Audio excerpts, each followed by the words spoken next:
Di ba? Parang Ako ganun. naman, I'm open. Kung ano man po yung story, it's based din po sa story. And kung meron sa future, why not? Sana makatrabaho na talaga siya. If hindi ko siya makakatrabaho this year, I think malabo this year.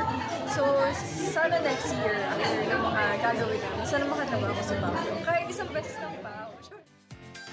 Wow. Ang lakas ng dating ni Paolo Abilino, ha? Marami nakaka-crush. At isang beses lang, sabi ni Oo Jane, nga di ba? Ibig sabihin talagang crush ka si Paolo. Yung makatrabaho mo yung crush mo, parang wow, big deal yung para sa'yo, di ba? Sana makatrabaho niya. Kasi si Joseph parang malabo pa. Dahil si Joseph po may ginagawa, unbreak your, ano yun, my heart ba yun? Unbreak my heart. Unbreak my heart. Say you love me again. Pero alam mo, friendship, ano tawag dito si Jane De Leon?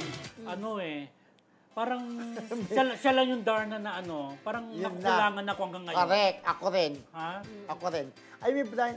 Oy, thank you pala kay Alan Sangco na sa video na yan. Yan, Thank you, Advance Alan. happy birthday, Alan. Yes. So, Yes, may advance party happy ka. birthday. At si Kuya Romel 17 malapit ang party na. niya. Oo. Oo. Pero Yes, Kuya Romel. doon sa ano gagawin po, sa pumunta na kayo. Oh. Doon sa music box. Uy. Joke. Ipang-ano Go ba? mamaya Baka sa mamaya. Wilson mo lang. eh. Ayun. O, go.